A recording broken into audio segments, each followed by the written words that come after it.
ocurrió en este fin de semana la caminata de las personas de la iglesia que se oponen a las 3 causales de la interrupción voluntaria del embarazo en situaciones de gravedad.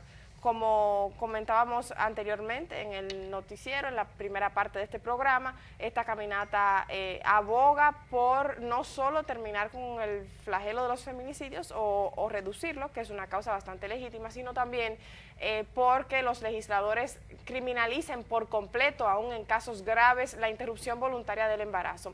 Esto ocurre en el marco de un debate del Código Penal que se encuentra en el seno del Congreso de la República y que tiene trancada la reforma del Código Penal precisamente por el tema de los derechos de las mujeres.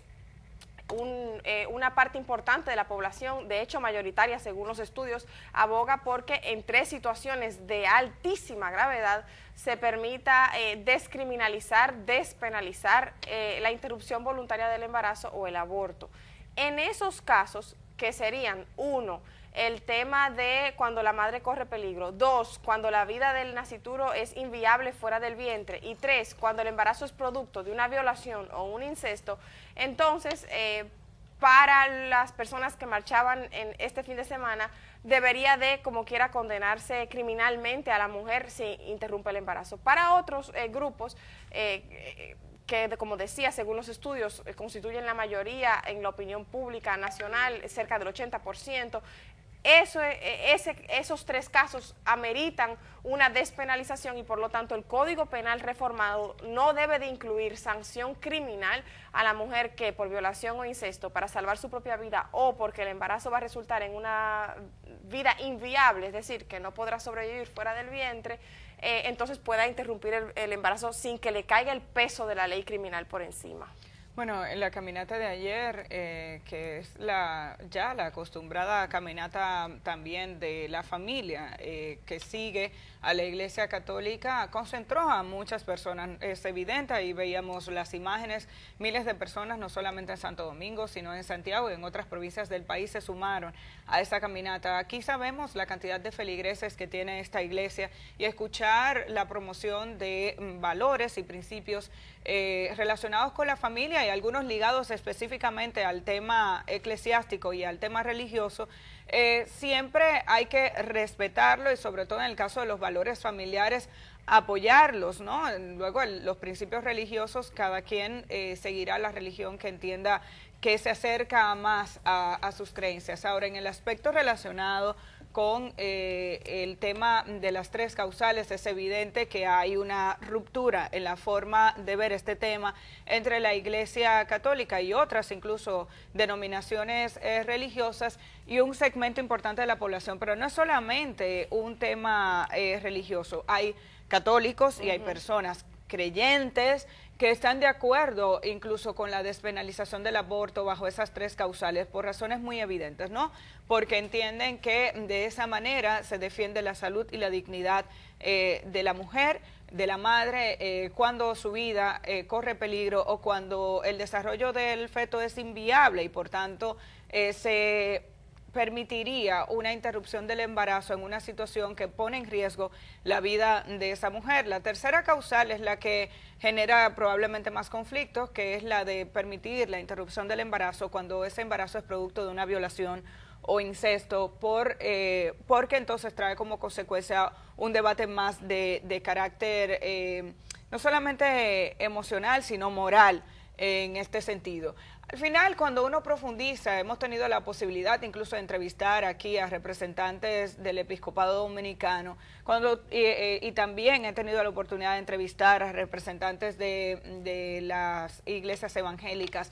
Cuando te vas a profundizar en los aspectos 1 y 2 de la promoción de la interrupción del embarazo bajo las 3 causales, terminan diciendo, bueno, es que el médico tiene que tomar la decisión. Entonces, lo que se ha estado pidiendo es que no se condene a un médico por tomar una decisión. Lo que está haciéndose bajo el actual Código Penal, si se deja como está, es prácticamente judicializando todos los casos y poniendo una situación de riesgo en términos jurídicos a un médico por haber tomado la decisión de interrumpir el embarazo en una situación en la que lo considere pertinente. porque se cuestiona la decisión del médico bajo el formato que tenemos en el día de hoy. Obviamente este es un debate que aparentemente va a continuar, no ha habido una voluntad real de los legisladores de nuestro país de ponerle punto final a este tema. Se han hecho encuestas, estudios, por eso no podemos aplaudir cuando se dice no, que las feministas, no, hay un segmento importante de la población dominicana que está de acuerdo con la despenalización del embarazo, del aborto bajo esas tres causales, y también hay un segmento importante de la población que no está de acuerdo. Entonces, el Congreso Nacional va a tener que tomar una decisión. Cuando digo el Congreso, obviamente entonces estamos hablando de las organizaciones políticas de nuestro país. Perdón, tendrán que hacer algún tipo de consulta que se considere confiable.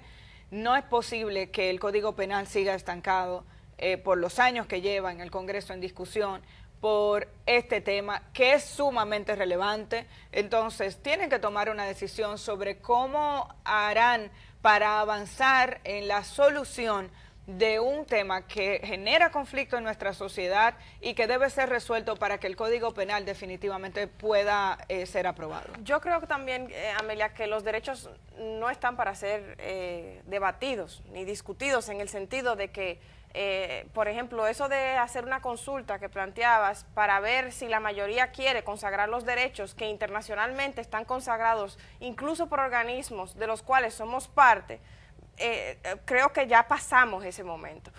Ahora, también creo que aquí hay que dejar claro que no estamos abogando por un derecho a interrumpir el embarazo, sino por un derecho a decidir, por un derecho a elegir, a optar por esa opción.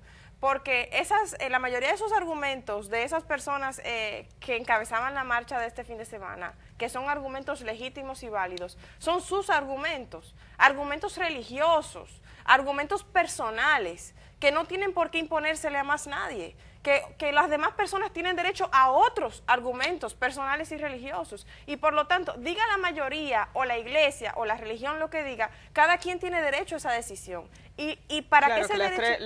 lo de las tres causales no es una imposición. Exactamente, no es una imposición. Es si usted no cree que en una situación de violación o de incesto o una situación de un embarazo que la va a matar, usted tomaría la decisión de interrumpirlo, no la tome.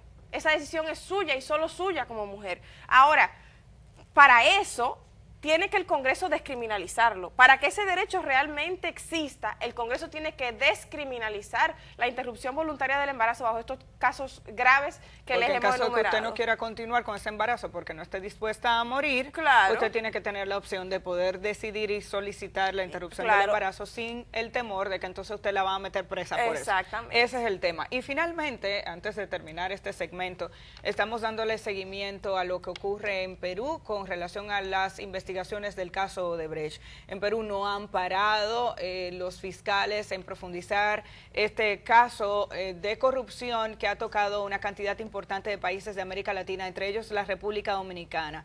Este fin de semana vimos como el expresidente Alan García, después de viajar desde España a Perú para poder responder por las investigaciones del caso Odebrecht, los fiscales solicitaron, vamos a poner el otro gráfico primero, por favor, los fiscales solicitaron 18 meses de impedimento de salida a Alan García, porque ya tiene antecedentes de evadir la justicia, hay que decirlo. Bueno, fue presidente entre el año 85 y el 90, y luego en el 2006 al 2011 está siendo investigado por el caso Odebrecht. Las acusaciones están relacionadas con haber favorecido a esta empresa en la construcción del Metro de Lima. Se le acusaría de los delitos de colusión, lavado de activos y tráfico de influencias. Algunos medios han podido identificar un supuesto pago de $100,000 de la Caja 2 de Odebrecht para una conferencia que supuestamente ofreció Alan García en Brasil. El juez que conoció la audiencia de este fin de semana le otorgó el impedimento de salida solicitado por el Ministerio Público de 18 meses. A raíz de esto, Alan García el sábado en la noche se presentó ante la Embajada de Uruguay para pedir asilo político. Vamos a presentar en breve el otro gráfico. Hay que decir que Alan García es uno más de del conjunto de presidentes de este país que están siendo sometidos a la justicia por el caso de Brecht. Alejandro Toledo está siendo investigado y está evadiendo la justicia, se encuentra prófugo de la justicia, según los datos ofrecidos por la justicia peruana. Lo han solicitado en varias ocasiones para que se presente y ha decidido permanecer en los Estados Unidos. Está el caso de Alejandro Toledo, de Ollanta Humala, Kuczynski, que tuvo que renunciar. Y en el caso de Alan García, tenemos que recordar que después de su presidencia en el año 85 al 90, se le estuvo investigando por haber cometido supuestos actos de corrupción, evadió la justicia, se fue hacia Colombia y no regresó a Perú hasta que la Suprema Corte de Justicia no declaró prescritos los delitos por los cuales se le estaba acusando.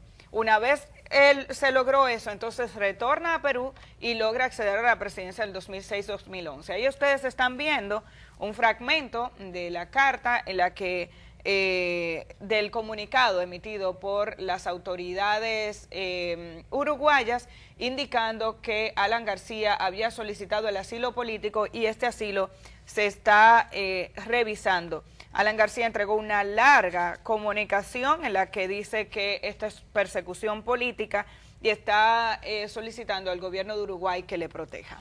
Hay que decir que los estados, cuando esto ocurre, suelen comunicar, si comunican la solicitud, suele ser como para tantear las aguas, porque en otras ocasiones lo que hemos visto es que se hace la solicitud de asilo, no se dice nada hasta que el asilo ya está garantizado.